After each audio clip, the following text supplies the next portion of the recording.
Fala pessoal, beleza?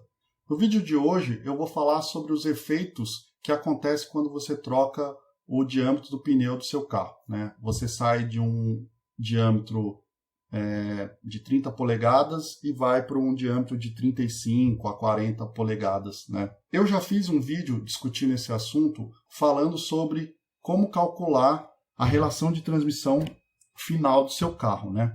Então vale a pena vocês estarem assistindo esse vídeo antes de assistir esse, porque lá eu dou todo o embasamento teórico para chegar nesses resultados aqui. Antes de começar o assunto, eu gostaria de apresentar para vocês a curva de potência do meu carro, né? Que é um Troller 2008.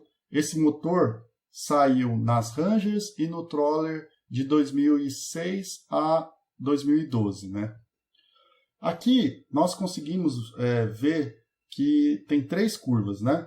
Então tem a curva de torque. Então você vê que esse motor aqui, ele dá o torque máximo dele por volta de 1.600, mantém esse torque até 2.300 e depois dá uma queda, né? Vai caindo um pouco aqui até na potência máxima ele chega em 310 Nm, né? Mas ele entrega o torque máximo dele numa rotação bem mais baixa. Depois nós temos a curva de potência, né? Ela vai aumentando, chega aí numa potência máxima em 2.800 RPM, né? E aqui nós temos a curva de consumo de diesel desse motor, né? Então ele tem um consumo ali na lenta, o consumo mais baixo dele fica aqui nessa região por volta de 1.700, né, RPM, e depois vai aumentando de acordo com o aumento da potência aqui. Então, olhando esse gráfico aqui, eu estabeleci algumas faixas de trabalho desse motor, né? Então, eu estabeleci que de 1.600 a 2.000 RPM é uma faixa ideal aí para rodovias, né? Então, em que você tem um torque bom, né? Bem disponível ali, né? E um consumo baixo, né? Apesar que tem tá com uma potência baixa também, mas é um consumo ali para você manter o RPM do carro tranquilo, né? Sem gastar muito. Depois, uma faixa de 2.000 a 2.400, eu estabeleci como sendo uma faixa de desempenho. Ou seja, você está trabalhando ali com o motor um pouquinho mais cheio e é legal você trabalhar nessa faixa aí, porque o motor está um pouco mais cheio, já tem um pouco mais de velocidade e, por exemplo, você está ali numa reta e vai encontrar um morro, o carro não necessariamente vai diminuir logo de imediato essa velocidade, mas se ele diminuir, você ainda tem torque suficiente, porque ele vai diminuindo, mas ainda tem torque suficiente para vencer esse morro, sem precisar reduzir o carro. Diferente de quando você trabalha numa rotação mais baixa. Por exemplo, você está trabalhando aqui por volta de 1.900, 1.800 RPM. Se você encontrar um morro, ele vai diminuindo o RPM, vai diminuindo e vai diminuindo o torque também. Aí, necessariamente, você vai ter que reduzir o carro. Então, por isso que não é legal ficar trabalhando com o carro em rotações tão baixas, né? Você tem que ter um meio termo. E a terceira faixa que eu estabeleci é acima de 2.400 RPM, que aqui aí você já está visando mais, não tanto consumo, que você está visando mais velocidade final. Você está querendo correr mesmo, andar 130, 140 km por hora. De posse dessa informação, das faixas de trabalho do motor, vamos para os resultados, né? O primeiro resultado que eu estou trazendo para vocês aqui é o efeito de aumentar o tamanho do pneu na questão rotação de trabalho do motor para a mesma velocidade. Então, aqui nós temos o seguinte gráfico. Imagine que vocês têm 4 carros diferentes.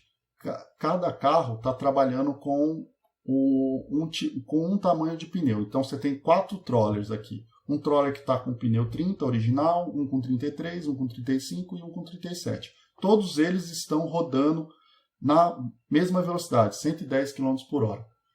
O que acontece com o RPM de trabalho desses carros? É isso aqui, ó. O primeiro carro vai estar com o RPM cheio ali, um motor cheio, por volta ali de 2.300 RPM. O carro com pneu 35 vai estar ali por volta de 2.950 RPM. E o carro com pneu 37 vai estar com 1.850 RPM, ou seja, uma rotação bem baixa, digamos assim.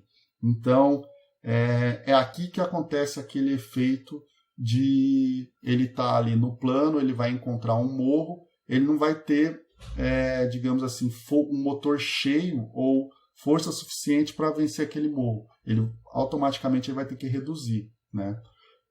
Isso no carro manual. Nos carros automáticos, com transmissão automática, quando você altera o pneu e o carro começa a ficar trabalhando com rotação baixa, a transmissão começa a ficar toda doida. Ela não consegue mais se acertar na questão do giro do motor com a velocidade. Aí ela começa a se perder e aí começa a ficar trocando marcha direto, não consegue se estabilizar em uma marcha, né?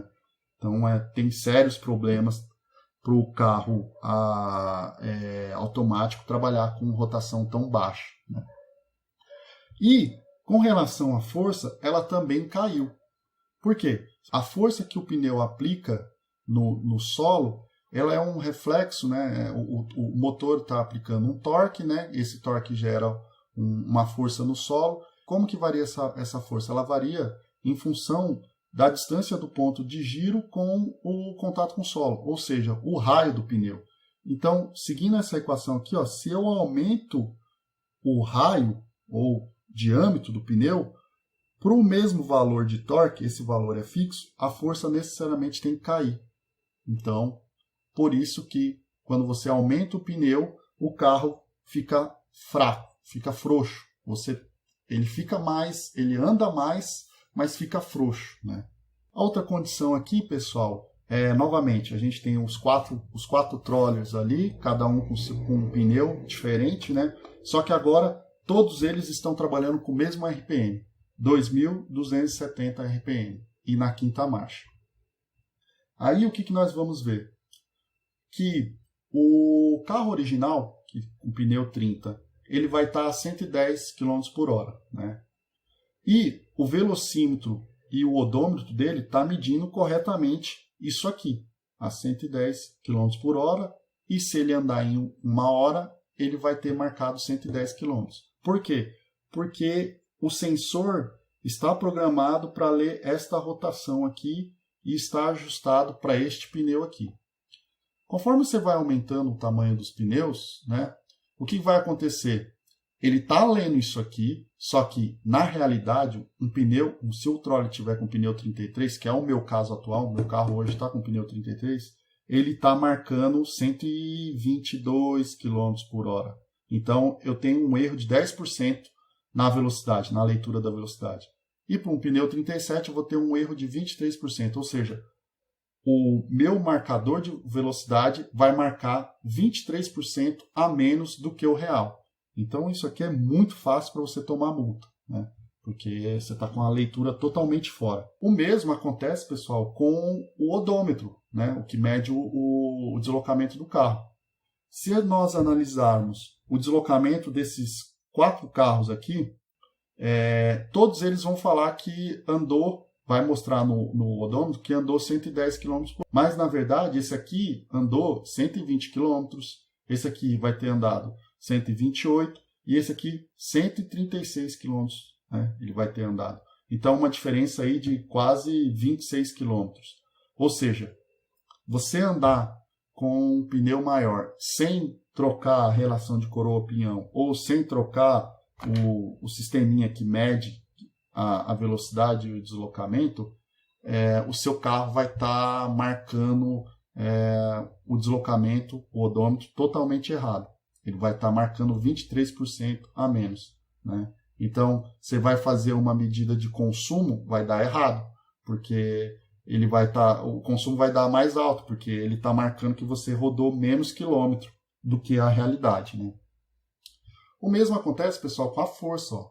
Se você olhar aqui, ó, originalmente ele está trabalhando aí por volta de 1.000, ele tem 1.500 newton na roda, né? Quando ele vai diminuindo, você vai chegar aí até 1.200.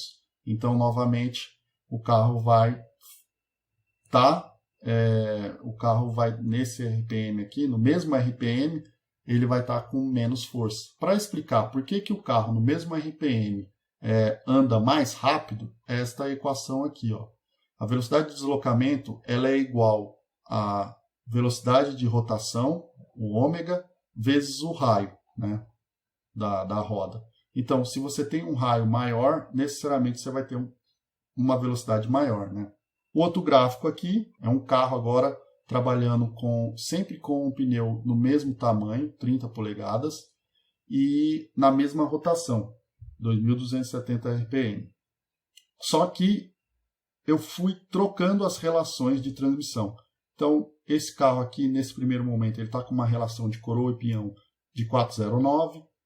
Neste momento aqui, ele está com uma relação de 456, uma relação de 477, uma relação de 488. Então, eu estou reduzindo o carro, visando aumentar o torque, né? E, quando você faz isso, automaticamente a velocidade cai, né? Porque a velocidade é proporcional ao torque, como nós vimos no vídeo 1. Eu tive um ganho de quase 20% de força, mais uma redução de 16% em velocidade, né?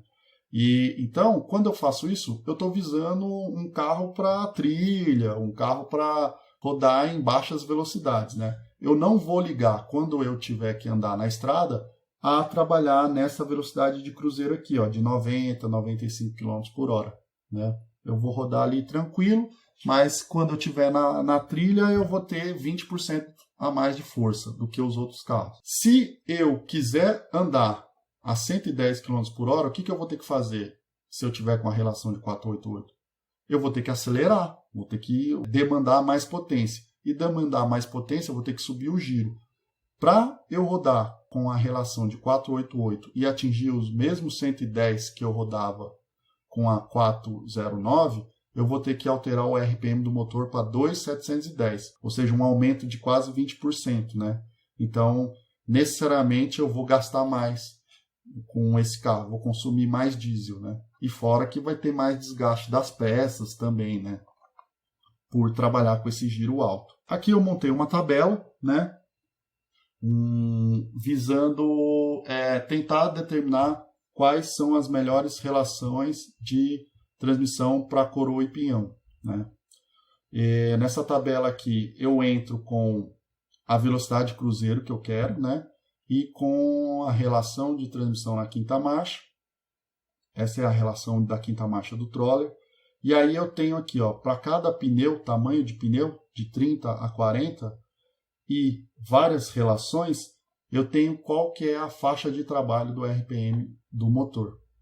Então, se eu estou aqui com o carro original para 110, ele precisa de 2.200 RPM, né? E eu tenho que manter mais ou menos essa rotação de trabalho aqui do motor, visando performance, visando economia e etc. Então, por exemplo, se eu tiver com o pneu 35, se eu rodar com a 409, trabalha com RPM muito baixo. Então eu tenho que ir aumentando a relação até chegar nessa daqui, ó, 477 é uma relação boa para o pneu 35. Só que quem tem pneu 35, para ele pular e colocar um pneu 37 é muito fácil. E aí, se eu manter essa relação aqui, quando eu for para o pneu 37, vai cair um pouco o RPM. Então, é melhor eu ter uma 488, porque eu trabalho um pouquinho mais reduzido, mas se eu for trocar o pneu para 37, eu ainda trabalho com o motor num RPM bom, 2.196, né? E o mesmo raciocínio vale para o pneu 40 e etc, né? Então aqui tem essa tabela que ajuda vocês, quem tiver troller, né, de 2006 até 2012, vai girar por volta disso aqui. Nos trollers mais novos ou outro carro, como que você pode fazer para chegar na relação ideal para você? Você usa esta equação aqui, ó.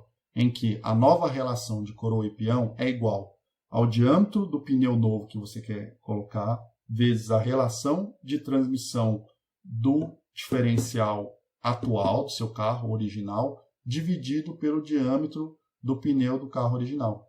Fazendo isso, vocês vão chegar na relação de transmissão da coroa e peão, que vocês devem comprar, né? Então, aplicando esse mesmo raciocínio aqui, né, no meu caso, né, então eu quero rodar de pneu 35, a relação do meu carro atual do diferencial é 409, o meu pneu atual é 30 polegadas. Então, fazendo esses cálculos, eu chego na relação de 477.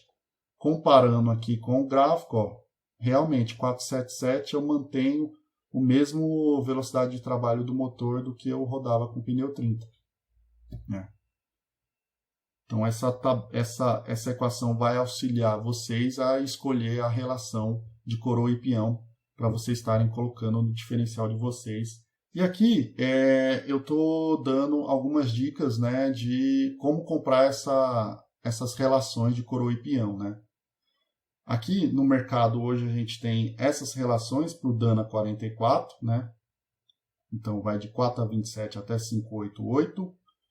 E quando vocês forem comprar para o carro de vocês, vocês têm que observar alguns quesitos, né? Primeiro, vocês vão ter que comprar 2 pares de engrenagem de coroa e peão, né? Um par para o diferencial dianteiro e um par para o diferencial traseiro.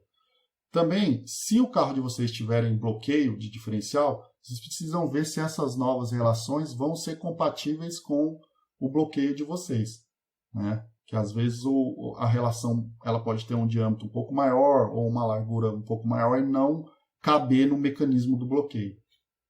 Outra coisa que vocês têm que observar.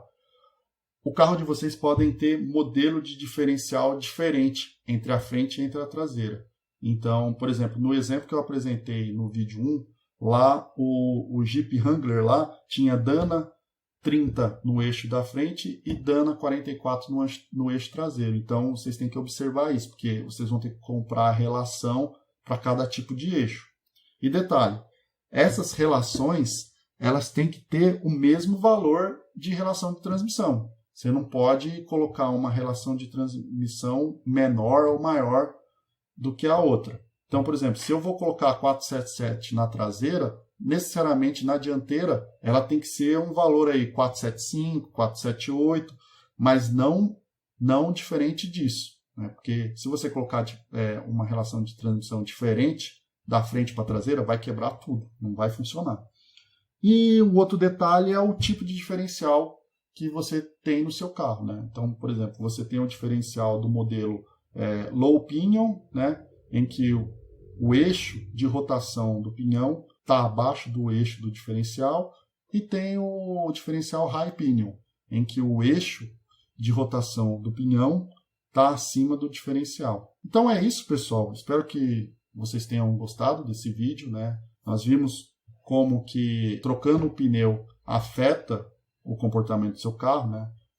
O seu carro vai trabalhar numa rotação mais baixa, o odômetro vai marcar menos quilômetro que você rodou, o velocímetro vai marcar uma velocidade menor do que você está na realidade. O seu carro, eventualmente, se você reduzir muito, ele pode gastar mais, e entre outras coisas.